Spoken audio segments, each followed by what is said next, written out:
Thank you, Mr. Chairman. John Mino. I'm here today off duty as a member of the Peace Officers Association Management Unit. Our unit has declared impasse with the county in an effort to try and develop a successor MOU for wages, hours, and working conditions for our group. Talks broke down, is the short answer, gentlemen, and frankly, it feels like talks were broken from the very beginning. At the end of the day, the only way to get a message to the board is directly. We've done this through the third-party intermediary. We've tried to work with Mr. Haig, and I worked with Haig for a long time. I started bargaining things in this county in 1994, and I think that was the last time anyone stood at this podium because of a bargaining outcome or a bargaining stall. And the process was broken then, and it feels like we've stalled out. So the only way that we can convey to the board the issues that are facing us is if we do it right here direct at this point. That is one of the purposes of impasse, so we can bring it right here. And at the end, as we move through these things, as we stand here today, this board doesn't have the benefit of knowing exactly what we've said or how we've said it with the tone, inflection, and emphasis added where it needs to be. And on our side, we don't have any benefit of knowing exactly what the board's responses have been with the appropriate tone, inflection, and emphasis as well. And that's part of the process. That's part of dealing with third parties, but we've hit a point where we think it's important to bring it to the board. Bargaining is a very challenging. It can be very adversarial. At the end of the day, though, it impacts our operation, and it can have impacts on the public. Our turnover has just gotten to the point where it is bleeding us dry. We can't get good people. We can't keep good people, and that combination it's hurting us. And the people that are here work their tails off for the citizens of our county to try and make sure that the citizens never feel the impacts as our experience continues to diminish. And we've hit a point where we think it's important to get that message. I like Rick Haig. I've dealt with him for a lot of years, but I'm very frustrated with him. I don't appreciate what feels like a pretty hard line in the sand. He has been, it's just, and that may be the direction, but at the end of the day, we work with this board all the time. And this board has been very supportive of public safety. I get asked in the public all the time, does that board give you guys the support you need? And it's a resounding yes. Operationally, whether we've come in and said we need bodies, we need programs, we need a health care program, we need new control boards. Operationally, this board has been supportive. This board, we sat in a budget meeting not very long ago and got to hear Mr. Chapman talk about the importance of public safety. So I know it's important to you. I just don't know where the disconnect is. I don't know where the breakdown in communication is, because I don't think this board is obtuse when it comes to matters of public safety and taking care of our citizens. But this has hit a point where we feel like we need to communicate straight with the board. We need to be able to have a chance to have our message heard and get a chance. I know that it's hamstrung a little bit because we can't get the feedback at public comment. But we at least need to make sure that we can get the message to you so you know our issues and you know what we're up against. Thank you. Thank you, John. Chairman?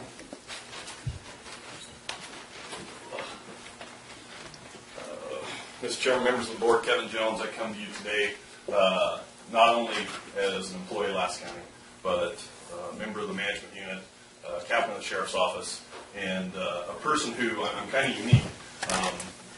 I left the city years ago to come to the county, and that's not real common. But I came here for a reason. Matter of fact, I came over to work for Mr. Burns, and I enjoyed that, and I eventually came to the sheriff's office. And I love my job. I love what I do, and I don't think that there's a person that sits on this board that thinks that everyone in this county should be paid more. I've heard it's been said before. I know there's been comments about, we need that. I think that if the board had 20% to give everyone would get it, because I think that this board does care about their personnel. I know the board cares about their public safety. John did a real good job, so I'm not going to go over a lot of things, but this is not personal. This is not, when we talk about impasse, this isn't a line in the sand. This isn't personal. I know every single person going from left to right for a long time, some more than others. And I don't think that the board's trying to draw a line in the sand, but I participated, like John, in bargaining since 1993. I went to our first bargaining session, and I didn't go back. And it was a slap. unfortunately. Bargaining is supposed to be a back and forth relationship, and I agree with John when he says I think this is probably the most frustrating I've ever participated in. And you hear these comments outside of the meetings or outside that, whatever unit, specifically ours, is drew a line in the sand, this is what we want. Well, that's not true. We're unique. That doesn't make a person at the sheriff's office any better than someone at the road department, someone at the assessor. That doesn't make us better, but we are unique. We're 24/7. We're 365. We miss anniversaries. We miss Christmas days. Does that mean, you can't put a dollar amount on that? Well, you miss Christmas Day this year, so we're going to give you 10%. But we are unique. And I think the board recognizes that. And the point here today is not to come in and say, give us more, give us more. Recognize the uniqueness.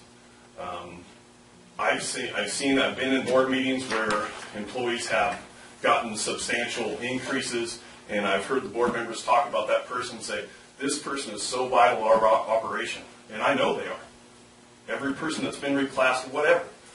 But for that person, and I know they're great employees, we have people to match that. They're great employees too. So, does that mean that they should get an increase? Well, we see that, and obviously, Mr. Burns and Mr. Egan, the board made a commitment that they are going to go forward. We need stability in the administration.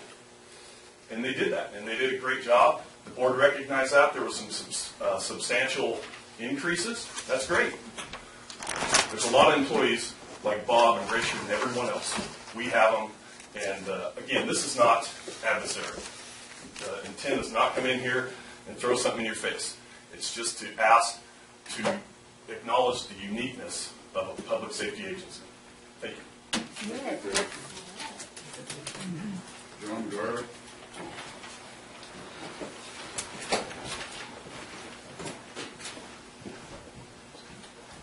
Good morning, Mr. Chairman, members of the board.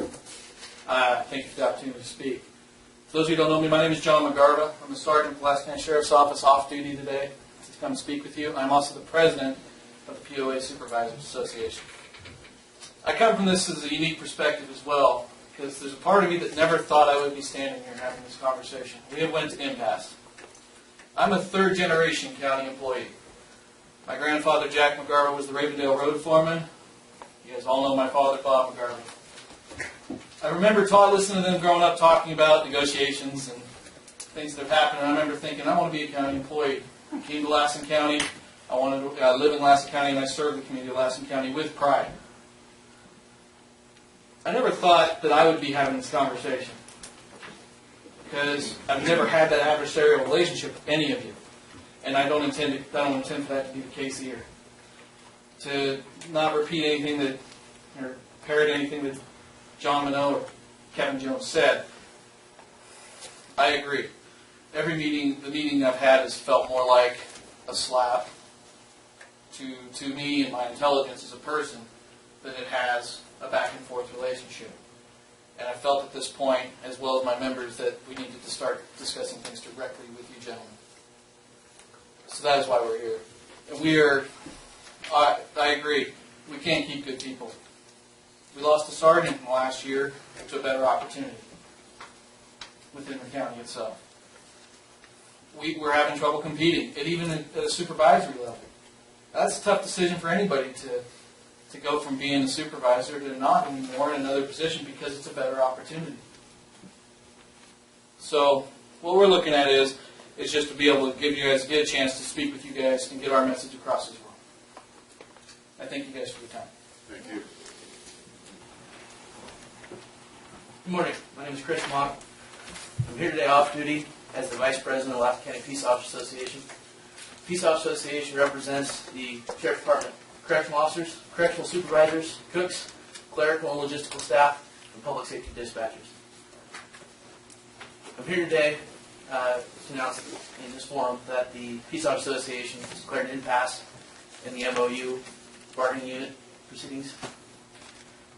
Through our discussion, our last MOU expired in December, and since then our discussions we feel have been very frustrating and have broken down altogether. So we would like to come here and speak directly to the board. We need the board's help to maintain our staffing levels. I've been at the Sheriff's Department since 2005 and corrections for 10 years now. I've been there through when we had the Lassen Community Correctional Facility, and through Public Safety Realignment, and through Proposition 47. I've seen the transition of our jail go from a jail to what's now a regional prison.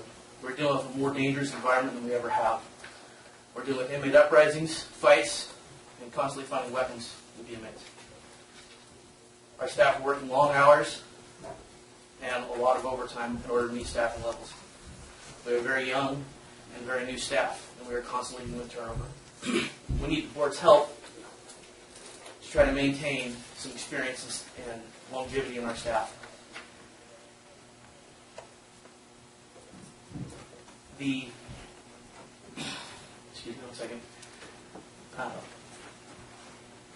I feel that a better salary and health benefits would help us keep our experience and our longevity there. Our officers are feeling their safety is in danger, and I feel that the board's help in this matter would be where we need to go from here on. Thank you. Thank you, Jim. JP, Good morning. you got help, huh? Yes, sir. Where's the dog? Whispering. For those of you who don't know me, my name is Pete Holman. I am president of the Lassen County Deputy Sheriff's Association. With me is Deputy Brandon Vincent, our K-9 deputy, and the past vice president of our association. Myself and Deputy Vincent are the negotiators for the Deputy Sheriff's Association. We are here to speak with you today in reference to bargaining and not in our official capacity as deputies. The reason we have come before you today is to advise the board that our intent is to declare impasse with Lassen County. We feel that after attempting to get a contract for almost a year now, our issues cannot be resolved within the framework of negotiations. Our intent is not to be confrontational with you. In fact, that is the last thing we want. We only ask that when the time comes, you will listen to our requests. Our feeling is that we started figuratively by asking for $1, and the county offered us a nickel. These negotiations have been counterproductive from the beginning. Above all other things is our concern for deputy and public safety, which is hard to achieve and maintain due to our high turnover rate. Our association feels that if the board listened to our needs and looked at the statistics of the neighboring cities and counties, they would be surprised at how little it would take to make our membership feel as if the county is taking care of us and not discarding us. Thank you for your time. Thank you. Yeah, you guys had a good one. Back to your map. Run around the circle, Matt. Good morning, Mr. Chairman, members of the board. For sake of brevity, I've written this down. I have for several weeks, if not months, been struggling with the communications that have occurred between the county's negotiator and the various bargaining units of the sheriff's office. I have, for the most part, kept silent. Last week, Under Sheriff Mino and Captain Jones addressed this board regarding the same subject. As I stand before you today, every member of the Lassen County Sheriff's Office is an impasse. First, I want to say without reservation, this board has always supported the sheriff's operations, whether it be replacement of control boards, allotting more critical positions, or authorizing the contract with CFMG, and I'm sincerely grateful for that. In the early years of my career, I heard two consistent things. If you want good employees, pay them what they are worth. And it's cheaper to live in Lassen County. In the last few years, I've heard these two things. I could go out in the woods and get anyone to do that job. It's not that we pay too little, it's that everyone else pays too much. Then just last week in this boardroom, someone said, if we want good board members, we have to pay them better. I agree. If we want good employees and want to keep them, we need to pay them what they are worth. However, it is no longer cheaper to live in Lassen County. We consistently have higher gas prices than other areas, and this doesn't only raise the cost of fuel of our vehicles, but also reflects on the cost we pay for groceries and other services in our community. If our employees come to work and they are worrying about how they are going to pay rent or daycare, if they are thinking about how they are going to afford to pay for clothes or sign-up fees for the sport their child wants to participate in, they are not focused on the task at hand, and this is a very real danger that could get them killed. While the board works on numerous worthwhile projects, I'm simply asking you to ask yourselves these questions. What is it worth to each of you and your constituents to have someone there to answer the 911 call when your wife, son, daughter, mother, or father calls asking for help? What is it worth to know help is on the way? What is it worth to know someone is going to come regardless of what the circumstances are?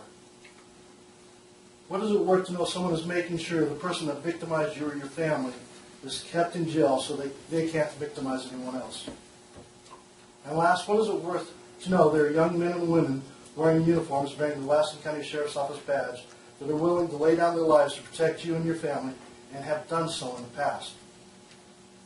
I'm not so cynical or jaded to believe this board doesn't care about the employees of the county or the sheriff's office. And I know as the board works through the budget, many things are going to have to be considered. I also know the employees of the sheriff's office have and will continue to provide professional services to this county and to the citizens and visitors of this county, regardless of the outcome of the negotiations. I'm just hopeful the board will find a way to show the employees what their worth is to them and the citizens of Lassen County. Thank you. Thank you, Matt. Dean, did you have anything you wanted to? Never give you everything you asked for. For the most part, yeah. Are you wearing your gun? Of course. No, I appreciate that. Actually, I don't have anything really to report. Just a couple things to note. One is if the budget's approved the way Mr. Egan recommended, we are going to be paying off that federal loan or that federal grant for that building in Westwood, which would give us that facility behind the community center uses a substation. Is that building with the 50,000 for the parking? Is that It is. Maybe that's why that they're doing the parking there. I don't think so. No. But The paving's really nice. You have to do The some work paving's on it. rather new. The building had to be remodeled, redid. it did, and grant money, if I understand right, more is leaving, but Not as good. grant money was used to do that remodel, and that's why we have to pay off that grant now, if we want to use that building for county purposes. So that's in there, that's something of note. It was supposed to be an incubator for bringing in jobs. Right. Yeah, and it's sitting vacant, and we can really use it. So I appreciate that. That would be a big benefit to us. We're really trying to get out into the community and establish those substations. Nothing else really that I need to talk about, but I wanted to answer any questions you guys might have. Did you get everything you asked for from Richard? Pretty close. There's a couple of things. There's one, but I'll work it out with Richard. If we end up, there are a couple that are like pass-through accounts where there were some reductions, but most of the time we spend less than what's appropriated each year. One of them is what we use for Homeland Security grants. We use to buy equipment and parts or ship with OES for fire departments, law, agencies around the county. And that one, it got reduced a little bit, but I think we'll be able to work within it, and if we need an additional appropriation, we'll come back. Good. So before we move on, I just have one question, and this is meant to, hopefully to demonstrate positive support. One of the criticisms we see out on social media is that law enforcement is not getting their fair share. They're not being taken care of it with priorities. So with Richard, your budget that you're recommending, that we're being asked to vote on, where are we in relationship to before, present, and the future in terms of funding for law enforcement? Are we down? Are we even? Or are we above? I mean, I think I want to know so that when I get challenged that, oh, you're not for law enforcement because you don't spend enough money on them, I want to be able to say that that's who we just increase the allocation by 1.5 million or 500,000 or 10 million, whatever the dollar is, because I think it's important that the public understands that public safety has been the number one priority of the board here for years, and that, you know, just like we see at the state budget where schools seem to be the dominant partner in there, in the state budget sucking up and using the resources to take care of that need, that we've made the emphasis be law enforcement. That's not just the sheriff. It includes probation, it includes public defender and DA, and I mean, it's across the board, public safety as a whole. So I think it's important, especially with some of the people who are chattering out on social media that have not a clue what the facts are. But it's really great to say that because it sounds good out on the street in terms of whipping up public emotions and pitting one group against another group and using that to that effect. And I think that that's totally bogus. And I think part of our job, we have a responsibility, is to make sure that the public is informed of what the facts are. And I think law enforcement, and sure, if we get this tax negative flow tax thing, property tax, and we wind up getting an extra $600,000 or $1 million in property tax shifted to us, guaranteed that the biggest chunk of that money is going to probably go to use to enhance and benefit, the public safety priority. I mean, if we've got the resources, that's there. I mean, you can take us to task for not giving the resources, we don't have them. But I think that's, to me, is real important. And the fact that the sheriff's not up here at the podium with the shoe banging on it like in some years past, wanting more. I mean, Dean's been excellent to work with. Wanting more, I think is, speaks loudly that your recommendation, because at the budget committee meeting, we had a couple kind of tense sessions there where we were talking about, how some of the numbers are going to break out and what was going to be included and not. So obviously you made some good progress to you, and I appreciate that. And I appreciate your support, and I've always said that, when it comes to budgetary requests. And one thing I hope you guys appreciate is I haven't asked for things I haven't needed. I know. And I don't want to muddy the waters. I'm not going to talk about bargaining. We've had money sitting there waiting to get the lock system at the jail. That's a $400,000 investment there, and it wasn't the money that was holding it up. It was getting the technological wherewithal in place, and now you got a contract with the contractor that's going to do everybody an amazing good thing. But so there's been a lot of money that's been put into maintaining and trying to improve the facilities and stuff. So I just want to make sure that that doesn't get dismissed, because I think it's important to the public to know that if there's a need there, we're going to get that grinder fixed too, so you can maybe we ought to. Well, we've replaced the new one 3 times. I think we need a couple extra ones so that we can hopefully not. Well, it's a challenging time for us. It is. I mean, as the issues Stacy's saying, we're seeing. It's a challenging time in law enforcement altogether. There is a lot of crime, and we've seen that increase. And I'm just pointing at you, Dean. No, but hey, it's just a fact. It's a fact. So, I don't want to. I appreciate your guys' support. I'm not going to delve into the whole bargaining issue. Yeah, but 3 years ago in the budget, or 4 years ago, it was 2011. I was determined we were going to get some additional staffing, because we talked about, like Stacy saying, I need bodies, and I know you had a lot of vacancies that you were still trying to fill, and so being told here's 3 more people, it just added to your vacancy load at the point, trying to find the right people. It cost us like $200,000 or $340,000 to fund these positions, and law enforcement positions aren't cheap. I mean, they're not a dime a dozen. I mean, it costs a lot to put an officer on the street. You know that better than anybody in terms of what the costs are. But if we, maybe the mistake we made then is putting more positions. Maybe we should have taken that money and made all the positions that were there get paid more, but they would have to work covering, stretching over. 4,500 square miles is a lot of territory. So somewhere we got to find that balance. But I want to make sure that we are taking care of public safety. I want to know one more thing, and actually. One issue we do have with turnover, we're trying to figure out different options to fill vacancies. That's one of our big issues. We're stretched right now, and it's hard to cover those 4,500 square miles with, right now I think I have effectively like 13 deputies to cover the whole county. And that's obviously not at one time. Sometimes we have one deputy on half the day. But we did, one thing I want to thank you guys for is approving the training budget in the patrol line. We bumped that, I think, to 90,000 or thereabouts, with the goal of sending 4 people a year to the police academy. We're hoping that will help slow down that turnover. And right now we have a job flyer out there, and I haven't done a great job. It's in some of the papers up in Beaver, but we put a preference for Big Valley. I've had a real difficulty filling those positions, and I need someone who lives in that area, who wants to serve that area. It doesn't work hiring him and sending him up there, because they really don't care. They really don't care about that community. You have one in school right now. What's that? School resource officer? Going to the CAD. Oh, yes, we have 2 right now. Yes, we have 2 people going, and that's the first part of that $90,000. They're in there right now. And our goal is in January to send 2 more and hopefully send someone from Beaver. So we're trying to get the word out. That flyer, that recruiting closes the 25th, Aaron. So if you know anyone up there who might be interested in going to the academy, we're going to have our people distribute it better up there and make sure we get the word out. But that's another one I'd like to thank you for. That's a big deal for us. We can't keep trying to do the same things and expect different results, right? So we're trying something different, and hopefully it'll help us. So thank you for that. Thank you, Dean. I have a couple of questions. Yeah. The first one is, as I was kind of going, you got some income coming in. Is the Title III? I know a couple of years ago you took the majority of that Is that still working for you? How long is that good for, Julie, the Title III to the sheriff? Is that good until it's all used up? Or? Yes. Yeah. The money that the board approved a couple years ago, I can only distribute it to the sheriff's department when they use it for search and rescue activities on forest lands. On an emergency type basis, yeah. Yeah, so we can't, it's real narrow what we can use it for, but the good thing is if we had to have a major incident on national forest land, we could tap into those funds to cover costs.